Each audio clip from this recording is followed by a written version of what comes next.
If you've ever felt overwhelmed by the endless stream of diet advice out there, you are not alone. There are so many fad diets, there's so much conflicting nutritional advice, and you've probably tried a lot of different diet plans in the past if you're like most people. So it's no wonder that diet is just a bad four-letter word for most of us, and we struggle to make lasting changes because these diets are only temporary. But today we're going to talk about 4 healthy eating habits that have a huge impact, and you can start applying them easily today. Welcome to the Holy Well Journey podcast. I'm your host, Stephanie Hodges. Join us for weekly faith-based conversations on holistic health to uncover practical tips for how to thrive and apply biblical wisdom to our busy modern lives. From fitness to food to fasting, we're here to discover what it means to have a healthy spirit, soul, and body. Be sure to subscribe so you don't miss an episode. Before we dive into today's topic, I just wanted to take a moment to celebrate with y'all because we've started this podcast just this year. It's only been a couple months and we've reached some milestones. We've gotten over 25 episodes in the queue and we've had over 1,000 downloads by this point. And one of the most powerful things that you can do to help this podcast is to leave a review. And so you just need to tap in, go to the show itself, and you can scroll down and write a review, leave some stars. This is the best way to make sure that this podcast is going to get out to more people. So I thank you so much for your support. I thank you for listening. I love to hear the feedback and see what you like best, what you want to hear more of, and what topics are most interesting to you. And so I actually did get feedback that nutrition and healthy eating are topics that are of huge interest. And of course, it impacts our lives every day. I talk about that often. When it comes to our goals and our healthy habits, eating is something that we do every day. And so it's important that we have the right mindset about it. So much of it is about mindset first. It's also about setting up the environment that's around us. It's about having the right support in our lives. And then it's about actually doing the thing. And there's a big difference between diets and habits. Because when we go on a diet, we have this mindset that we have to follow these rules. We have to follow this protocol and it's going to get us to our goal. But our end point and the end goal that we have in sight is just reaching typically that weight that we want to get to. It's not about what will it look like 5 years from now? What will it look like 10 years from now? Will I still be able to eat this way? Will I still be able to follow this meal plan? And most of the time, the answer is no. Now, the actual definition of diet is simply what you eat. It's not a restrictive plan for weight loss, but that's typically what it means in culture when we use the term of I'm going on a diet or I follow this particular type of diet. And you know, it's okay to mix things up over time. It's okay to try new things. But what we want to avoid is this extreme swing of yo-yo dieting, of up and down and back and forth, because it's mentally exhausting for people. So often when I talk to people, they've just tried so many different things. They feel defeated. They've almost lost their hope that they're ever going to get to this point where they can have a healthy relationship with food and their body. But I want to tell you that is absolutely possible. But it does start with the big key of getting out of this dieting mindset, out of this temporary extreme plan mindset. Because with yo-yo dieting, when you get into this cycle of losing and regaining weight, it can cause a lot of damage to you physically. It can really mess with your metabolism. Typically what happens is that when people lose weight quickly and rapidly, they're not just losing fat, they're losing muscle, they're losing water. And so that water weight can come back really easily depending on what you eat or even fluctuations throughout the month if you're a woman who's menstruating. But then if you're losing that muscle, it's going to slow down your metabolic rate, which is something you really don't want. And having healthy muscle is important for so many reasons, especially as you age, because as we age, starting every decade after 30, we're losing a certain percentage of muscle mass if we do nothing. We're naturally going to start losing muscle mass unless we work hard to maintain it, which is something we're going to talk about today too, the big key to maintaining that muscle. But there's other physical things that can happen when we're on these restrictive diets. It can lead to nutrient deficiencies. It can lead to increased risk of chronic diseases. I already mentioned the mental part of it. It can really wreck people's self-esteem and just promote this feeling of failure and disordered eating patterns. So instead of focusing on the diet that's going to be the quick fix, that's going to be the result in 30 days or 90 days, we've got to come back to some of the basics. And I've actually been surprised there's been a particular diet that's gotten really popular. The woman that's promoting it, she's very stylish, she's very charismatic, but a lot of what she's promoting is just really basic advice. It's like stuff that your grandma might have told you to do. And so that's not to diminish it that it's bad advice. It's just that sometimes we're always looking for a new solution. That's where a lot of weight loss drugs come in. It's like, well, maybe this is the key that's going to help me finally break through. Or maybe there's been some kind of secret all along, which is why it's easier for some people to maintain their weight than others. And genetics do play a part, and environment does play a part. And we do have the media and the convenience food factors to consider, the fast food drive-thrus on every corner. But overall, it really comes back to doing some basic, boring things consistently. And so that's what I'm going to encourage you today is be boring. Do these 4 things that you've probably heard before, and they're not going to be news to you, but they're things you can do for the rest of your life. They're things that aren't going to require necessarily a ton of extra time on your part or a ton of extra energy. It's making 4 adjustments that will really have a huge payoff for you over time.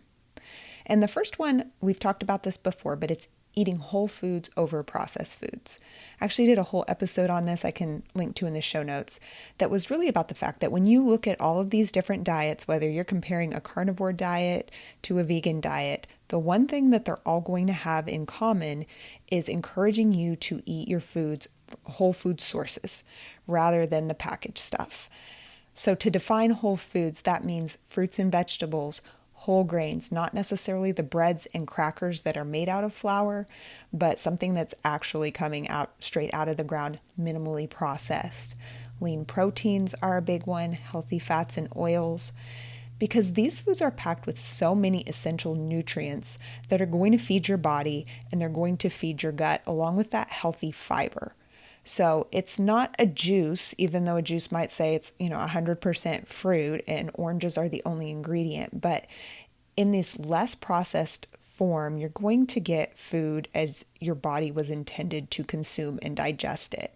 When we're eating all this ultra processed food, it's going through our bodies so fast that our body can't even register that it's full. It can't even register hardly that it's eating when you have things like Cheetos and chips that literally melt in your mouth. So on the flip side is these foods are full of good nutrition for you, but those processed foods are not. And not only are they not full of the good nutrition and the healthy fiber, they're full of preservatives and chemicals. And sometimes we can get off on a tangent about the toxicity of our environment, but the biggest source is a lot of what we're eating that's chemical in nature. Our body can't always process that out, and that's not going to do us any good. So if you can get to a place where you're looking at your meal plate and seeing that you have a lean protein source, that you have vegetables, if you do have a whole grain, it's something like quinoa or rice. And nutritionally for our body, a lot of people can't process grains or anything containing gluten very easily. So a potato or a sweet potato or a starchy vegetable like corn, those can also provide you with that complex carbohydrate source. Another big one here is what choices are you making for snacks? Because snack foods are typically the ones that are the most processed, so the cookies and the crackers and candies. But whole food snacks would look like celery and peanut butter, fruits and vegetables, nuts and seeds or trail mix, hard-boiled eggs, cottage cheese. Because when you're snacking on that other stuff, it's so easy to overeat. It's not going to necessarily fill you up. But when you can make snacks more like mini meals that are intentional, where you're sitting down and you're eating with a purpose, you're not eating just because you're bored or because you're so hungry you have to just grab something out of the vending machine, but you've been intentional about what you're going to snack on for the day. So that's the first one, eating whole foods. The second one is drinking water. It's filling up on water, and that's, again, important from 2 directions. One is that water is vital for our body. It helps with digestion. It helps improve our energy levels and our cognitive function and even weight management. But the other side of that is that water has no calories in it. And so many of those other drinks, if they're energy drinks or juices or smoothies, even those like juices and smoothies sound really healthy, but they can be loaded with sugar. Soft drinks are another big one. When we prioritize water, then we're also displacing the amount of those other beverages that we drink. Another side note to that is so many drinks have caffeine in them now. There's caffeine in soda, there's caffeine in coffee and tea, and then there's all of the energy drinks that are out there. Although the FDA says Up to 400 milligrams of caffeine per day is generally safe for adults. That's still a lot of caffeine, and people just have totally different responses to caffeine. That may be too much for someone. Some of the side effects of too much caffeine can include heart problems, increasing your heart rate and blood pressure. It can affect your mood and increase anxiety. And for some people, it can cause stomach issues. And then I think the most obvious one is causing sleep problems. So for a lot of people, having caffeine afternoon, like after 12 p.m., will disrupt their sleep at night. Some people can have it a little bit later in the day and it doesn't affect them in the same way. But for a lot of people, even if you don't have trouble falling asleep at night, you may not be getting as much deep sleep as you need, and it may be interfering with your sleep cycles and you don't even know it. And so a lot of people will notice when they cut down on caffeine, or they cut it out, or they at least move to only having caffeine in the morning, they notice they start sleeping a lot better at night. But it obviously becomes a vicious cycle that if you're not sleeping well, then you feel like you need more caffeine in the morning and throughout the day because you're tired. And then you end up just in that cycle of then not sleeping as well and then needing more caffeine. And while some people can do without it and they can have it or not have it, most people will develop a dependency. So if you decide that you want to reduce your caffeine, most of the time you don't want to go cold turkey because that's going to cause some pretty severe headaches and side effects, but you want to slowly taper that down over time. But a lot of times feeling tired and foggy is actually a result of dehydration. And when we wake up first thing in the morning, you haven't been drinking for 8 hours. So instead of reaching for coffee first, you really need to reach for water first and rehydrate your body. So by going for water first and then seeing how you feel and then to having the caffeine secondarily, you're going to get your body in a healthier pattern there. And then the last drink I want to mention, because we talked about caffeine, we talked about the sugar content of so many drinks, which adds just a lot of empty calories into your diet, would be alcohol. And alcohol is also, empty calories. Basically, there's no nutritional value there. And, even though there were some famous studies that said wine has certain antioxidants and those have a health benefit, it's nothing that you can't get from other types of foods. So there's no reason to drink alcohol. It's just something that we do because we enjoy the taste or because it's social. But alcohol in moderation is really important for a lot of obvious reasons. But from a nutritional standpoint, not only is it adding empty calories into your diet, but then it lowers your inhibitions. So you're much more likely to overeat or eat things you didn't really intend to after you've had a drink or two. So there's a lot of people who just decide it's not worth it when you're on a healthy eating program, when you're really trying to get clear and get focused and meet your goals. It might be a time to just cut out alcohol completely and see how you feel. So back to drinking water, it is good to measure how much water you're drinking, to know how big your water bottle is and how many times you need to refill that throughout the day. The baseline recommendation for water, rule of thumb, is 8 ounce glasses or 64 ounces a day. So according to the Institute of Medicine, you want for men, 3.7 liters or 125 ounces of fluids and 2.7 liters or 91 ounces for women. Now, fluids would include not just water, but all the beverages you're drinking plus the fluid content of foods, which is very hard to measure, if it's a soup or fruits or things like that. So for many people, they want to start with that 64 ounces of water if they're not getting that yet. But someone suggests up to a gallon of water a day, which is double. That's 128 ounces, which is quite a lot. If you're going to do that, make sure you get that water in earlier in the day and you're tapering down as the day goes on, so you're not up all night having to go to the bathroom. And again, it's like with all changes, if you are currently not drinking that amount of water, increase it gradually so your body will have some time to adapt and be able to process through it. So we talked about eating whole foods, we talked about drinking water, and then the third habit is eating more protein. Now, some diets encourage you to count calories. Some will encourage you to focus on certain types of foods or cutting out other types of foods. But eating protein is really important. Protein is crucial for building and repairing all tissues in your body, not just muscle, producing hormones and supporting so many of your body functions. And like I mentioned previously, protein is critical for helping you maintain muscle mass and build muscle mass. Protein also helps you feel full. It increases your satiety, that just satisfaction you have from what you're eating, which can be a really huge help in weight loss and a really huge help when you're on a plan to get you feeling full. So when it comes to how much protein you need, that depends very much on an individual level, on your age, on your gender, your activity level, your goals. The basic RDA is 0.8 grams per kilogram of body weight. That's 0.36 grams per pound, but that is really a bare minimum. And the more and more research that has been done on diet and successfully maintaining lean body mass, which is everything that's fat-free, you really want to be eating on the higher end of protein. So more protein is recommended for older adults, for most people who are in a healing process, and then for people who are very active or athletes, or if you're trying to reach a goal where you want to increase your lean mass and put on some more muscle. So in that case, an easy rule of thumb is 0.5 to 1 gram of protein per target body weight. Now that's a lot of protein. And so for some people, again, to take those baby steps, where you need to start might be getting 100 grams of protein per day. And in order to do that, you're going to need to be splitting it up throughout the day and really including protein at breakfast, including protein in your snacks. And we have 2 blog posts that we can link to. One is about high protein breakfast options, and the other post is on high protein snacks. So that will give you some ideas of places to start there. But again, when you're looking at your plate, your bowl, whatever you're eating off of, make sure you have that high protein food source at each meal. And so meat is an obvious one, fish, seafood.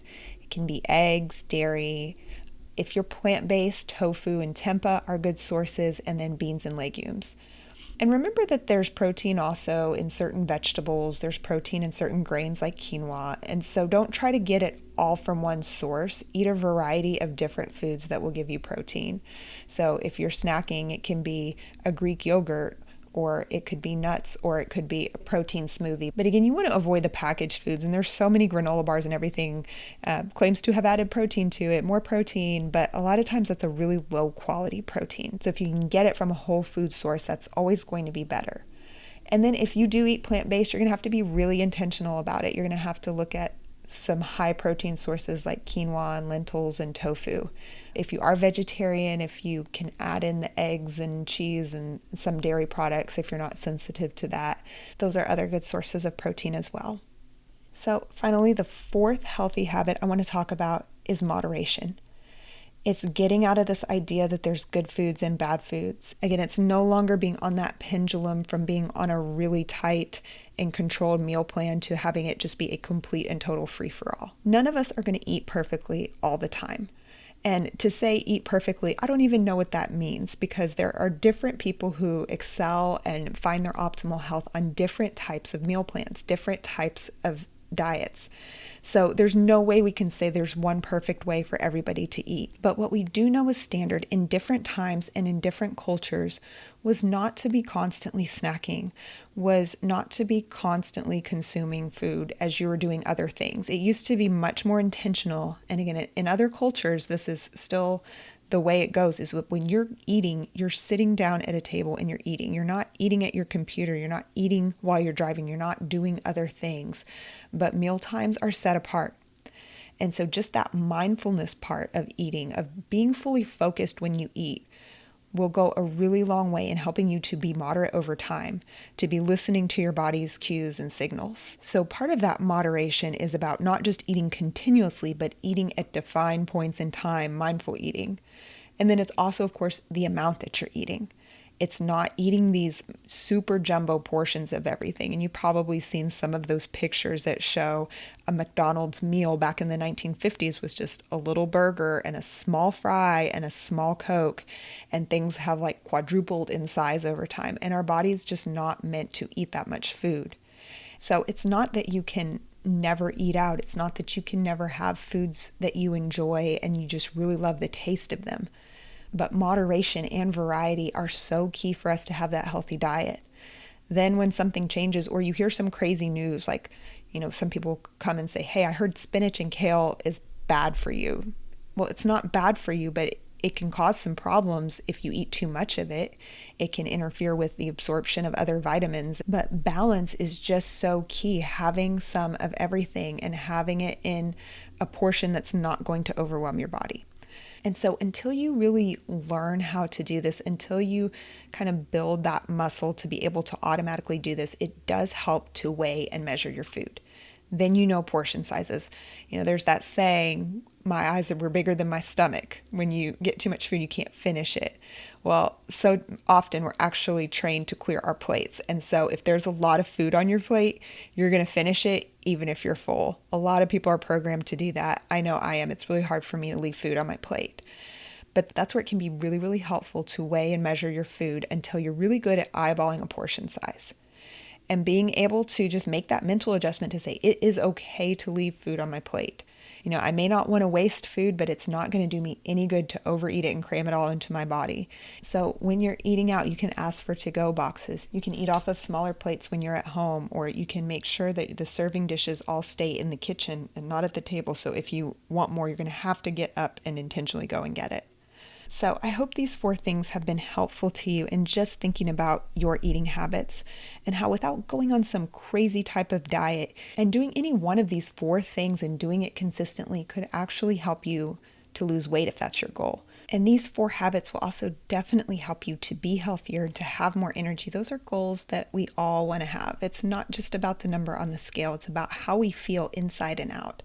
And so I want to talk through, like I would with a coaching client, just what are these small steps that you can take. So trying to do them all at once, that might be overwhelming depending on how you eat right now.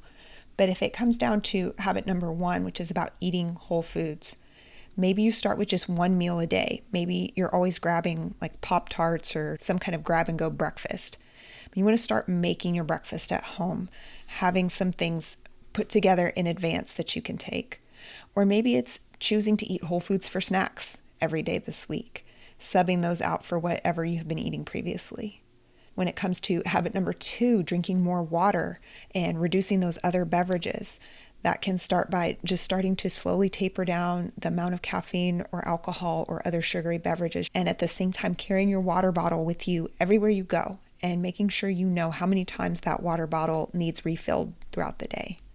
When it comes to habit number 3, prioritizing protein, maybe it starts by just tracking your food for 1 week to see how much protein you're actually eating. There's all kinds of free apps. You can use MyFitnessPal or one of those to put in your food log and see how much protein am I actually eating. And then go check out those blog posts and consider adding in some of those high protein foods to your various meals and snacks. And then finally, that moderation mindset. Part of that is just mentally being aware of what's going on in your head when you're eating, when you're thinking about food. Are you letting yourself get too hungry? Do you need to eat more regularly? Do you need to stop being so restrictive with how you're eating and eat in a more balanced way? And then maybe it's deciding that for this next week, along with logging your food, you're going to measure it so you can be really accurate, so you can get a great picture of what you're actually consuming. So the bottom line, the big takeaway I want to give you here is that these things cost you no money.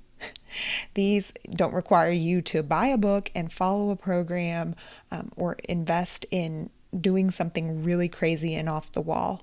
But these are some foundational things that if you're just going with the flow of culture and you're eating, a standard Western diet and you're eating out a lot, it's really easy to lose these simple and basic things. And you might think, well, I know to do all the things that you said, Stephanie. These are all very basic.